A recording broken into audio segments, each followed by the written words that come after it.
সমাগত 2026 বিধানসভা নিৰ্বাচনক লৈ তৎপৰ এতিয়া প্ৰতিটো ৰাজনৈতিক দল সমান্তৰালভাৱে তৎপৰতা বৃদ্ধি পাইছে প্ৰাৰ্থিত্বৰ প্ৰত্যাশীও সমষ্টিয়ে ৰাইজৰ কাষত অসম লাইভ 24 বিগত সময়ত কিমান উন্নয়ন হ'ল নগাঁৱৰ অতিকে গুৰুত্বপূৰ্ণ সামগুৰি সমষ্টিত বিধায়কৰ কাম-কাজত কিমান সন্তুষ্ট সমষ্টিটোৰ ভোটাৰ কি বিচাৰে সামগুৰিৰ ভোটাৰ ৰাইজে বা অনাগত নিৰ্বাচনত কি হ'ব সামগুৰি সমষ্টিৰ ৰাজনৈতিক প্ৰেক্ষাপট আমি জানিব বিচাৰিছো সংযুক্ত হৈছে আমাৰ মধ্য অসমৰ ব্যুৰো বাহাৰুল ইছলামৰ সৈতে বাহাৰুল আপোনাৰ কাষলৈ আহিব বিচাৰিছো 2026 বিধানসভা নিৰ্বাচনৰ পূৰ্বে সামগুৰি সমষ্টিয়ে এটা চৰ্চা লাভ কৰা পৰিলক্ষিত হৈছে বিগত জনপ্ৰতিনিধি দুজনে কি ধৰণৰ আসলতে কাম-কাজ তাত সম্পন্ন কৰিবলৈ সক্ষম হ'ল বা অনাগত নিৰ্বাচনত কেনেকুৱা হ'ব ৰাজনৈতিক তৎপৰতা সমান্তৰালভাৱে ৰাজনৈতিক প্ৰেক্ষাপট আপোনাৰ জৰিয়তে আমি জানিব বিচাৰিছো ক'ব লাগিব 2026 নিৰ্বাচন সমাগত আৰু প্ৰতিটো সমষ্টিতে দেখা গৈছে নিৰ্বাচনী তৎপৰতা আৰম্ভ কৰিছে যিসকল টিকেট প্ৰত্যাশী তেওঁলোকে কিন্তু মাৰাথন প্ৰতিযোগিতাত নামিছে কোনে টিকেট লাভ কৰে আৰু মই বৰ্তমান উপস্থিত আছো নগাঁও জিলাৰ অতিকে গুৰুত্বপূৰ্ণ অৰ্থাৎ সামগুৰি সমষ্টিত আৰু উপনিৰ্বাচনত যে বিজেপিৰ জয়যাত্ৰা আছিলে সেই জয়যাত্ৰা অক্ষুণ্ণ ৰাখিব পাৰিবনে বিজেপিয়ে নে পুনৰবাৰ ৰকিবুলে তাৰ নিজৰ দুৰ্গ দখল কৰিব আৰু মই বিজেপিৰ নেতাকৰ্মীৰ লগত আজি কথা পাতিবলৈ যত্ন কৰিম দীপ্তু ৰঞ্জনে তেওঁৰ জয়যাত্ৰা অক্ষুণ্ণ ৰাখিব নে ৰকিবুলে পুনৰ দুৰ্গ দখল কৰিব হেয়ালৈ কিন্তু সামগুৰি সমষ্টিত কংগ্ৰেছ আৰু বিজেপিৰ মাজত ব্যাপক নিৰ্বাচনী তৎপৰতা আৰম্ভ কৰিছে আৰু মোৰ লগত এইসকল হৈছে বিজেপিৰ নেতাকৰ্মী আজি আমি তেওঁলোকৰ পৰা জানিব বিচাৰিম বিজেপিয়ে দখল কৰিব ৰাখিব পাৰিব নে কংগ্ৰেছে দখল কৰিব পুনৰবাৰ ৰকিবুলৰ দুৰ্গ কাৰ ওচৰলৈ যাব কোনে দখল কৰিব হ'ব প্ৰথমতে এজন বিশেষ ব্যক্তি বুলি ক'ব লাগিব সামগুৰি সমষ্টিৰ মুজিবুৰ ৰহমান বাই ইলেকশ্যনত উপনিৰ্বাচনত এইজন ব্যক্তিৰ নেতৃত্বতে দীপ্তু ৰঞ্জন বিধায়ক হৈছিলে আৰু এইসকলে আছিলে যোদ্ধা যিখিনি বিজেপিৰ যোদ্ধা যি ৰকিবুলৰ দুৰ্গ ধ্বংস কৰি বিজেপিৰ হাতত তুলি দিছিলে মই প্ৰথমতে আপোনাৰ ওচৰলৈ আহিছোঁ আপুনি বিতৰ্কিত হ'লেও কিন্তু জনপ্ৰিয় হৈ পৰিছে আৰু আমি শুনা পাইছোঁ আপুনি টিকেটৰ দাবীদাৰ মই আপোনাক চিধা প্ৰশ্ন কৰিম সামগুৰি যি বিজেপিৰ দুৰ্গ আপোনালোকে আনি দিছিলে ৰকিবুলৰ দুৰ্গ ক্ষয় কৰি এতিয়া ৰকিবুলৰ পুনৰবাৰ তেওঁ নিজৰ পুত্ৰক তাঞ্জিলক ইয়াত প্ৰক্ষেপ কৰিব আৰু আপুনি সমালোচনা শুনিছোঁ আপুনিও টিকেটৰ দাবীদাৰ বিজেপিৰ দুৰ্গ অব্যাহত থাকিব নে কংগ্ৰেছৰ দুৰ্গলৈ আকৌ ৰূপান্তৰিত হ'ব কি কয় মুজিবুৰ ৰহমান চাওক উপনিৰ্বাচন পুৰণা সামগুৰিত হৈছিলে আৰু বৰ্তমানে যদি 26 বিধানসভাৰ নিৰ্বাচন হ'ব এই নিৰ্বাচন কিন্তু আমাৰ নতুন সামগুৰিত হ'ব যদিও এই সামগুৰি সমষ্টিত 92% আমাৰ মুছলমান মানুহ আছে ভোটাৰ তথাপিও আজিৰ যি পৰিস্থিতি দেখা গৈছে যে উপনিৰ্বাচনৰ যি ধৰণৰ ফলাফল হৈছিলে হয়তো এই 26 নিৰ্বাচনত ইয়াতকৈ আৰু ভাল ফলাফল হ'ব আমি যিজন বিধায়ক ইয়াত 15 মাহৰ কাৰণে নিৰ্বাচিত কৰিছিলোঁ মাননীয় দীপ্তু ৰঞ্জন শৰ্মা ডাঙৰীয়া তেখেতৰ নেতৃত্বত সামগুৰি সমষ্টিত এই 15 মাহত 5 বছৰত যিমান কাম এজন বিধায়কে কৰে তেওঁ কিন্তু এই 15 মাহতে সেইখিনি কৰিবলৈ ইয়াতকৈ বেছি কৰিবলৈ সক্ষম হৈছে আমাৰ সমষ্টিত প্ৰায় 40 কিলোমিটাৰ আপোনাৰ মুখ্যমন্ত্ৰীৰ পকীপথ আঁচনিৰ কাম ইতিমধ্যে আৰম্ভ হৈছে দুখন হায়াৰ ছেকেণ্ডাৰী বিদ্যালয়ত প্ৰায় 9 কোটিকে টকা তেওঁ অনুদান দিছে আমাৰ চিঙিমাৰীত যিটো BPSC আছে তাত দুবাৰকৈ এবাৰ 50 লাখ আৰু এবাৰ প্ৰায় 3 কোটি টকাৰ অনুদান দিছে আমাৰ কাৱৈমাৰী যিটো FRU আছে তাতে 30 বেডেড হস্পিটাললৈ ৰূপান্তৰিত কৰিছে আমাৰ কাৱৈমাৰী ষ্টেডিয়ামত 2 কোটি টকাৰ অনুদান দিছে আমবাগান ষ্টেডিয়ামত প্ৰায় 2 কোটি টকাৰ অনুদান দিছে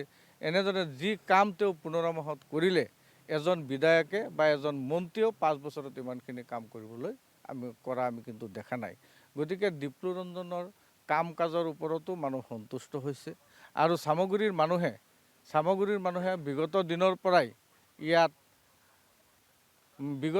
পৰাই সামগুৰিত এটা কংগ্ৰেছ বিৰোধী এটা শিবিৰ আছে গতিকে এইবাৰো আমি ভাবিছোঁ যে অহা আগন্তুক দিনত ইয়াৰ পৰা আকৌ অগপ বা বিজেপিৰ মিত্ৰজোঁটৰ যিসকল প্ৰাৰ্থী হ'ব তেওঁক ইয়াৰ পৰা আমি বিনা দ্বিধাই এইবাৰো আমি জয়যুক্ত কৰাবলৈ নিশ্চিতভাৱে মই আৰু লোক আছে মই তেওঁলোকৰ লগত কথা পাতিবলৈ যত্ন কৰিম কি ক'ব পাৰিবনে বিজেপিৰ জয়যাত্ৰা অক্ষুণ্ণ ৰাখিবৰ কাৰণে নিশ্চয় পাৰিম আমাৰ বিজেপিৰ যি উন্নয়নৰ যাত্ৰা অব্যাহত আছে আমাৰ সংখ্যালঘু সমষ্টিত এইবাৰ আমি 100% আশাবাদী এইবাৰ 26ৰ নিৰ্বাচনত আমাৰ মিত্ৰজোঁটৰ যিজন প্ৰাৰ্থী হ'ব নিশ্চিতভাৱে জয়যুক্ত হ'ব। নিশ্চিতভাৱে জয়যুক্ত হ'ব। কি কয় অক্ষুণ্ণ ৰাখিব পাৰিবনে বিজেপিৰ দুৰ্গ? হয়, নিশ্চয়কৈ ক'ব পাৰিম। আমাৰ ডক্টৰ হিমন্ত বিশ্ব শৰ্মা ডাঙৰীয়াৰ নেতৃত্বত যি উন্নয়ন হৈছে অসমত, আমি বিনা দ্বিধাই ক'ব পাৰোঁ আমাৰ বিশেষকৈ মাইনৰিটি এলেকাৰ মানুহ, চামগুৰি সমষ্টিত যিহেতু 92% মাইনৰিটি মানুহ আছে অধ্যুষিত এলেকা, আজি একদম লেবাৰ শ্ৰেণীৰ মানুহেও কৈ আছে অহা ইলেকশ্যনত আমাৰ 26ৰ নিৰ্বাচন মিত্ৰজোঁট কি কয় 26ৰ নিৰ্বাচনত কি হ'ব? মানে সঁচাকৈ ক'ব গ'লে মানে দুখীয়া মানুহেও এতিয়া বুজি পাইছে যে 2026ত আমাৰ বিজেপি মিত্ৰজোঁট চৰকাৰ হ'ব। সেই মৰ্মে মানে ক'ব গ'লে 100% মানে আমাৰ 100% বিজেপি পুনৰ আহিব। কি কয় সংখ্যালঘু ৰাইজে আকৌ ভোট দিব নেকি? দিব দিব মামাক দিব। কি বুলি দিব?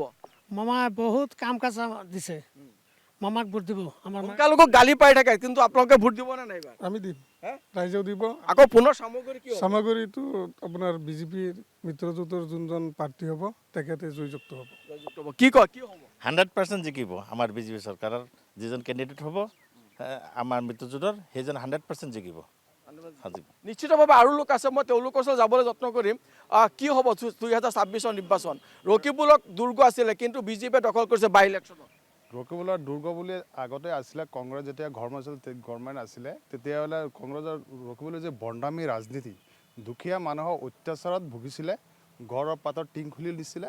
কিন্তু আমাৰ এবছৰৰ বাই ইলেকশ্যনৰ পিছত বিজেপি বিধায়ক হোৱাৰ পিছত দুখীয়া মানুহবিলাক শান্তিত আছে আৰু দুখীয়া মানুহ নিশ্চিতভাৱে আমাৰ ভাৰতীয় জনতা পাৰ্টীত ভোট দিব। আমি আশাবাদী 100%। 90% ভোটাৰ কিন্তু সংখ্যালঘু ৰাইজে ভোট দিব নে এইবাৰ বিজেপিক? কি কয় আপোনালোকে যিহেতু কৰ্মী, কি কয়? নাই, ভোটটো দিবই 100%। কি বুলি দিব? আগত কংগ্ৰেছ আছিলে, আমাক বহুত টৰ্চাৰ কৰিছে ৰকিবুল ইয়াত থাকোঁতে। এতিয়া এইটো ৰকিবুল নাই, দীপ্লুৰঞ্জন আছে। এইটো দীপ্লুৰঞ্জনে কিমান কাম কৰিছে? বহুত ভাল কাম কৰিছে। আমাৰ ইয়াত ধৰক আৰু 10-15 বছৰ কংগ্ৰেছৰ MLA হৈছে, ইমান কাম হোৱা নাই। সি 15 মাহত ইমান কাম কৰি দেখাইছে আমাক। আৰু মানে চব মানুহ জ্যেষ্ঠ নাগৰিক চাচা, কি হ'ব 2026ৰ নিৰ্বাচনত? আকৌ বিজেপি আহিব নেকি ইয়াত? আহিব আপোনালোকে ভোট দিব? দেম বিজেপিত কি বুলি দিব আপোনালোকক? কি বুলি ভোট দিব বিজেপি? এই বহুত কাম কৰি আছে। আপুনি কিবা আঁচনি পাইছে? পাইছো। কি আঁচনি পাইছে আপুনি? 1250 টকা পাই আছে। আঁচনি পাইছে আপোনালোকে? কি কয়? বিজেপিত ভোট দিম। নিশ্চিতভাৱে মই পুনৰবাৰ মুজিবুৰ ৰহমান ওচৰলৈ যাবলৈ যত্ন কৰিম। যদি দলে আপোনাক টিকেট দিয়ে আৰু ৰকিবুলৰ তনয় তানজিলক কংগ্ৰেছে প্ৰক্ষেপ কৰিব, সেই যুঁজখন কেনেকুৱা হ'ব? আজি যদি আমি কওঁ, চাওক, যোৱাকালিও মুখ্যমন্ত্ৰী ডাঙৰীয়াই কৈছে যে বিজেপি এজিপি দলৰ এনেকুৱা কোনো ছিষ্টেম নাই যে প্ৰাৰ্থিত্ব কাৰণে আবেদন কৰিব লাগে, কংগ্ৰেছৰ নিচিনা অনলাইনত পইচা দি প্ৰাৰ্থিত্ব বিচাৰিব লাগে, তেনেকুৱা কোনো নাই। মুখ্যমন্ত্ৰী মহোদয়ে কৈছে যে ভোটৰ পৰা আৰম্ভ কৰি ষ্টেট নিৰ্বাচনী কমিটিলৈকে তেওঁলোকৰ যি পদ্ধতিৰে প্ৰাৰ্থী নিৰ্বাচন কৰে, সেইমতেও চামগুৰিতো এইবাৰ প্ৰাৰ্থী নিৰ্বাচন কৰা হ'ব। মই ভাবোঁ আমাৰ সেই নেতাসকলে চামগুৰিত এজন উপযুক্ত প্ৰাৰ্থী তেওঁলোকে বিবেচনা কৰিব, আৰু যাকেই বিবেচনা কৰে এইবাৰ কিন্তু পুনৰবাৰ আমি চামগুৰিৰ পৰা আমি মিত্ৰজোঁটৰ সপক্ষে, চৰকাৰৰ সপক্ষে এজন আমি নিৰ্বাচিত কৰিম, যাতে হয় বাহাৰুল, এই মুহূৰ্তত আপোনাক ধন্যবাদ জ্ঞাপন কৰিছোঁ। নিৰ্বাচনৰ পূৰ্বে এতিয়া তৎপৰতা বৃদ্ধি পাইছে শাসক বিৰোধীৰ, আৰু চামগুৰিৰ ৰাজনৈতিক প্ৰেক্ষাপট কি হ'ব সেই সন্দৰ্ভত এতিয়া এফালে বিৰোধী আৰু আনফালে শাসকীয় বিজেপি, এই দুয়োটা পক্ষৰ মাজতে এতিয়া দেখিবলৈ পোৱা গৈছে। কিন্তু আমি কেইটামান দিন অপেক্ষা কৰিব লাগিব, আৰু তাৰ পাছতহে গম পাম চামগুৰিত ৰাজনৈতিক ধ্বজা এইবাৰ কোনে উৰুৱাবলৈ সক্ষম হ'ব।